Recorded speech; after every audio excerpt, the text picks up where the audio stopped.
할렐루야. 좋으신 하나님께 영광 감사 올려드립니다. 여러분 모두를 주의 이름으로 축복합니다. 8월 셋째 주일 말씀 묵상입니다. 오늘부터 사사기 말씀을 주일마다 강의합니다.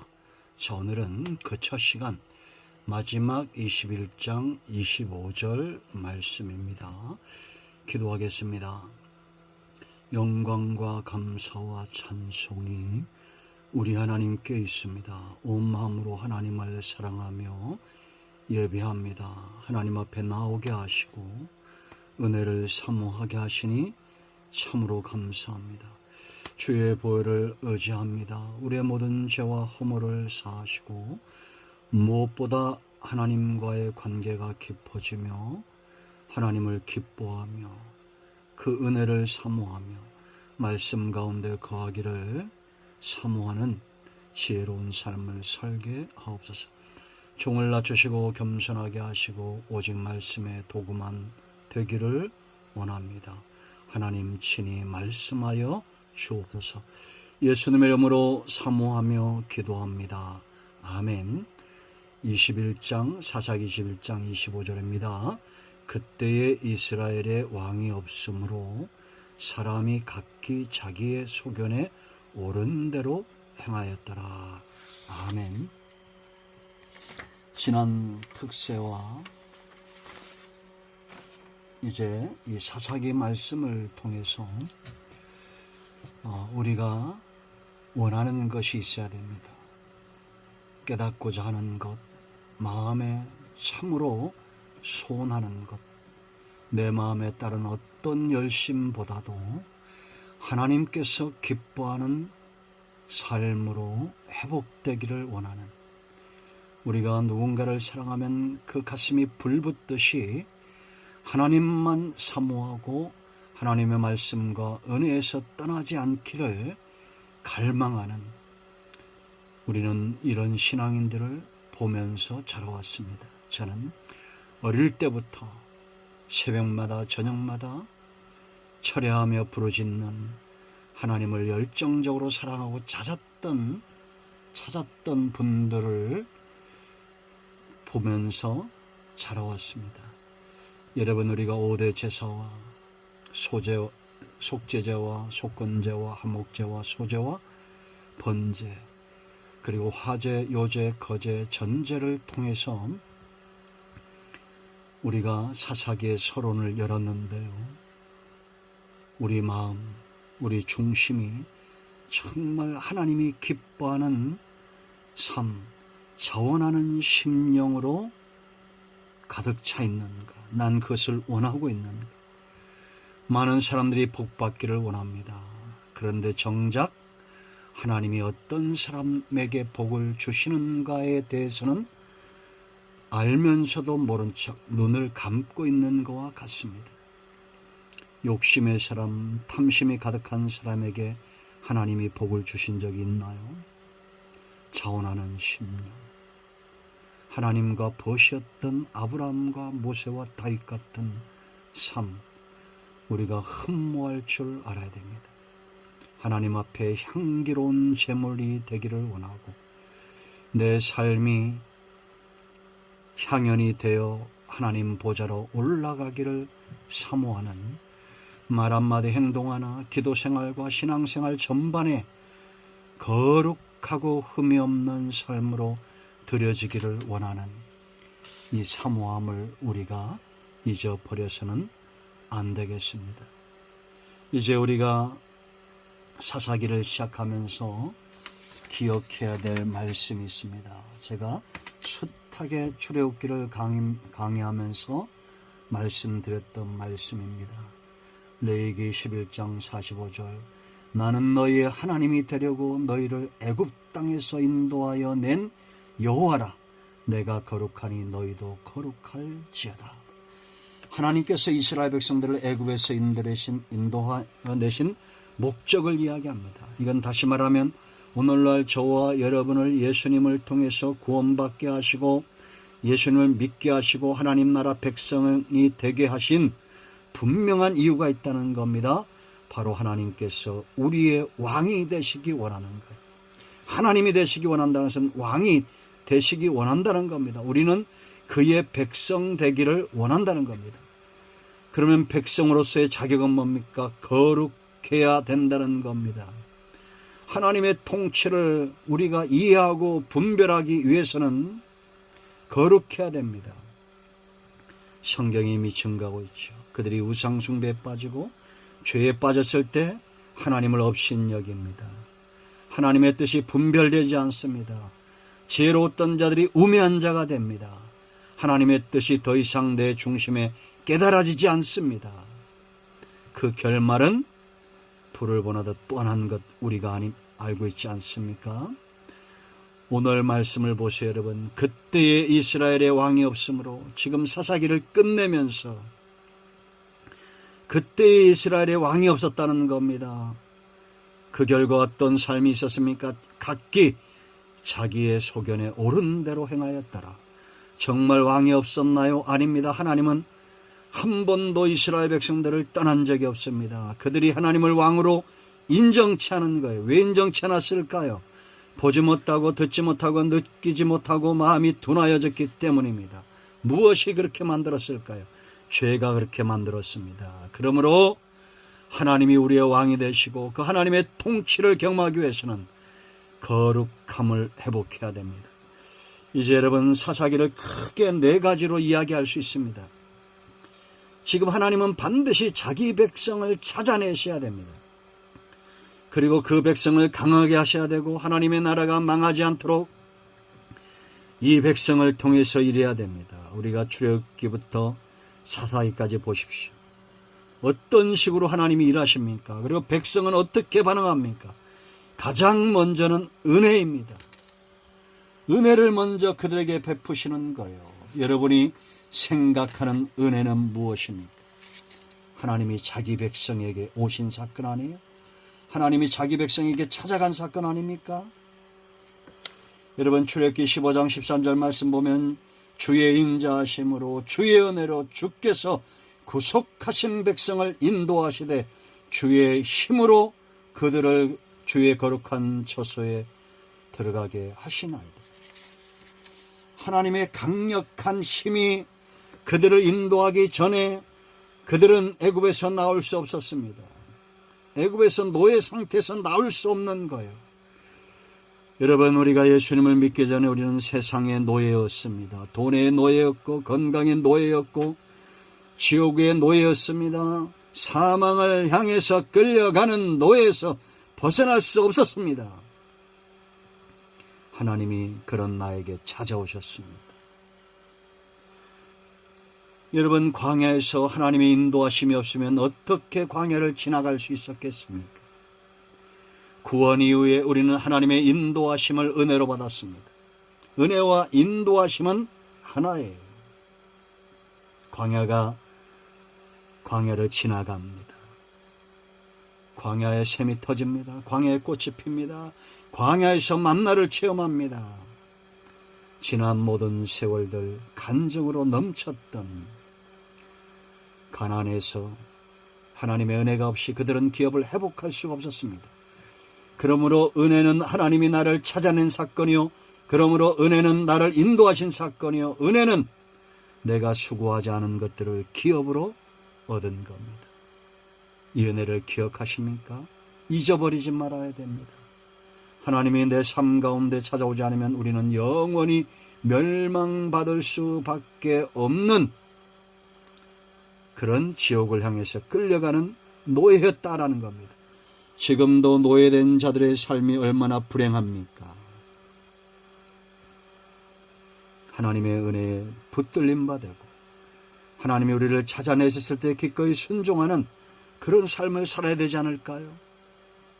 은혜를 사모하고 말씀을 사모하고 하나님과 동행하기를 사모하고 인도를 구하고 하나님의 나라와 그 기업을 회복하기 위해서 주님과 기꺼이 동행하기를 원하는 그런 삶을 살아야 되는데 사사기를 보면 반역합니다. 은혜에 대해 순종이 아니라 반역해요. 은혜가 깊어질수록 반역은 더 커집니다. 여러분, 은혜가 깊어지고 있다는 것의 증거가 무엇인지 아십니까? 우리가 잘못된 길을 걸어감에도 하나님은 여전히 우리의 삶 가운데 오래 참고 계세요. 그런데 우리는 착각합니다. 하나님이 없다고, 나를 사랑하지 않는다고, 하나님이 더 이상 우리 삶 가운데 개입하지 않는다고 착각을 합니다. 아니에요. 크고 놀라운 은혜로 우리의 모든 허물과 죄를 가려주고 있기 때문에 우리가 오늘 살고 있는 것입니다. 그런데 이스라엘 백성들은 하나님을 떠나고 우상 숭배에 빠집니다. 은혜를 속히 잊어버립니다. 하나님을 속히 떠나갑니다. 이 사사기는 이스라엘 백성들이 얼마나 속히 은혜에서 떠나고 있는지, 그리고 얼마나 강력하게 하나님을 반역하는지 보여줍니다. 이건 우리의 삶도 그렇지 않습니까? 은혜에서 속히 떠나는 사람들이 있습니다. 하나님을 속히 잊어버리는 사람들이 있습니다. 우상 숭배가 왜 무겁고 죄의 무게가 왜 무거운지 아세요? 하나님을 마음에서 멀리하기 때문입니다. 그러므로 세상, 악하고 음란한 세상 가운데서 하나님이 아닌 다른 것들을 사랑하는 이 죄의 무게는 하나님으로부터 우리를 멀리하게 한다는 겁니다. 세상과 하나님, 재물과 하나님은 이 두 가지를 마음에 품을 수 없어요. 성경은 분명히 말하고 있습니다. 은혜로 시작한 이스라엘의 건국이 반역으로 끝이 납니다. 이것이 계속 사사들 15명의 사사들 가운데 계속해서 반복되어져. 어느 시대나 은혜의 가치를 가벼이 여기고 세상을 가슴에 품을 때 사람들은 하나님을 떠납니다. 그것이 망하는 길인 걸 알지 못해요. 그러나 여러분, 희망은 무엇인지 아십니까? 이 백성은 하나님을 쉽게 잊어버려도 하나님은 절대 자기 백성을 잊어버리지 않는다는 겁니다. 하나님은 잊혀졌습니다. 그러나 하나님의 가슴에서 그 백성은 잊혀지지 않았어요.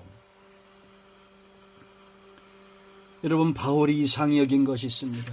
갈라디아서 1장 6절 말씀을 보면 사도 바울이 무엇을 이상히 여겼느냐? 1장 6절, 그리스도의 은혜로 너희를 부르신 이를 이같이 속히 떠나, 주님을 속히 떠났다는 겁니다. 다른 복음을 따르는 것을 내가 이상히 여기노라. 여러분, 10년 20년 예수님 믿고도 이상한 이단에 쉽게 동화되고 쉽게 떠나가는 그런 사람들 이상하지 않습니까? 어떻게 하나님을 이렇게 쉽게 잊어버릴까요? 자, 이렇게 하나님을 떠난 사람들을 하나님이 돌이키기 위해서 어떤 방법을 쓰셔야 될까요? 묻습니다. 대답하세요. 하나님이 저와 여러분을 멀리하고 잊어버리기를 원하십니까? 하나님이 나를 찾아내시기를 원하십니까? 당연히 찾아내기를 원하시죠. 이스라엘이 하나님을 떠나고 은혜를 잊으며 이 하나님을 거역할 때에 어떤 일들이 일어난지 아세요? 이건 지금도 똑같습니다. 우리가 하나님을 떠나고 은혜를 잊어버리고 하나님의 말씀을 거역하고 순종의 삶에서 멀어질 때 우리 주변에 열국들이 강해지기 시작합니다. 실제로 여러분 사사기 보세요. 모압과 암몬과 미디안과 블레셋과 이런 나라들이 강성해집니다. 왜 강성해질까요? 그들이 강성해질 대로 강성해지면 이제 이스라엘을 치시는 겁니다. 북한이 핵무기를 60개나 가지고 있답니다. 어떻게 될까? 우리나라는 요격할 시간도 없습니다. 너무 가까이 있잖아요. 핵폭탄이 몇 발만 대한민국에 떨어져 보세요. 어떻게 될까요? 상상하기도 힘든 일들이 일어나게 될 것입니다. 그러므로 6.25 전쟁을 기억하는 분들은 정신 차리고 신앙을 기억하도록 기도해야 됩니다. 이스라엘 백성들이 여호수아와 그 장로들이 살아있을 때는 하나님을 경외했습니다. 그러나 그들이 죽고 하나님을 쉽게 떠나고 잊어버립니다. 하나님이 열방을 들어 그들을 칩니다. 지금 우리나라에 100년 전에 복음이 들어오고 이 복음의 1세대, 2세대, 3세대들, 4세대까지 이어져 오고 있습니다. 과연 우리는 무엇을 기억하고 있을까요? 우리 주변의 열국들이 강해지고 있습니다. 앞으로 50년 후면은 미국보다 강대한 나라들이 주변에 생겨날 겁니다. 저 중국도, 일본도, 동남아에, 우리가 무시하던 이 동남아의 작은 나라들이 강성해질 겁니다. 그런데 이런 나라들의 특징이 뭐예요? 이슬람, 우상숭배자들, 인도네시아, 인도, 이런 나라들이 강성해질 겁니다. 신앙의 위협이 오게 될 거예요. 여러분, 이런 열국들을 통해서 하나님이 자기 백성을 치실 때 치시는 목적이 있어요. 왜 우리는 연단받습니까? 연단받는 이유를 알아야 됩니다. 하나님이 우리의 뭐가 되시기 위해서? 왕, 우리의 머리가 되신다는 겁니다. 그리고 우리의 가슴. 여러분, 번제에서 얘기했죠. 제사장이 하는 일이 뭡니까? 머리를 잘라내고 날개 쭉지를 찢어 가슴까지 찢어내는 겁니다. 지금도 똑같아요. 연단받는 사람들은 아직도 자기 소견에 오른 대로 행하는 자기 머리를 갖고 사는 사람입니다. 연단이 커질 수밖에 없어요. 가슴, 쉽게 흥분하고 쉽게 넘어지고 쉽게 시기하고 질투하고 하나님을 떠나고, 이 두 가지를 바꾸기 위해서 연단하시는 겁니다. 광야에서 이스라엘 백성이 연단받는 이유가 똑같아요. 툭하면 자기 머리로 계산하고 원망하고 불평하고 그들의 머리를 잘라내고 가슴을 찢어내는 그런 작업을 40년 동안 하십니다. 이건 지금도 똑같습니다. 여러분, 전쟁과 재난의 소리는 다른 곳에 있는 게 아닙니다. 바로 백성들의 삶 속에서 들려오는 겁니다. 우리가 하나님을 내 머리로 인정치 않고 주의 가슴으로 살지 않을 때에 하나님은 전쟁을 준비하고 재난을 준비합니다. 그러므로 지혜로운 백성들은 하나님을 머리로, 왕으로 자기 소견에 오른 대로 행치 않습니다. 하나님이 기뻐하는 삶을 살고자 합니다. 내 앞에 장사 있습니까? 없습니다. 하나님이 때리시면 기가 막힙니다. 정확하게 때리시고 너무너무 아파요. 그러므로 여러분, 우리는 정신 차리고 빨리 돌이켜야 됩니다. 여러분, 이사야 48장 10절 말씀 보세요. 보라, 내가 너를 연단하였으나 은처럼 하지 아니하고 너를 고난의 풀무에서 택하였노라. 고난은 하나님이 자기 백성을 찾으시는 하나님의 방법입니다. 연단받는데 고집세 보세요. 성경에서 망하는 사람 누구밖에 없다 그랬습니다. 고집센 사람입니다. 고난 중에 연단을 받아도 쉽게 하나님을 잊어버립니다. 매를 맞을 때 우리는 하나님만이 내 머리가 되시고 그리스도의 심정으로 우리가 살고 있음을 연단의 증거들을 보여야 됩니다. 자, 이렇게 매를 맞으면 네 번째 마지막 단계, 회개와 회복입니다. 한번 따라합니다. 회개하면 회복된다. 회개하면 회복되는 거예요. 여러분, 회복을 원하면 참된 회개가 필요합니다. 참된 회복은 하나님을 머리로, 왕으로 인정하는 삶으로 돌아가는 거예요. 두 마음이 아닌 하나의 마음을 품는 것입니다. 그런데 회개는 더딥니다. 그러나 회개하면 회복은 빠릅니다.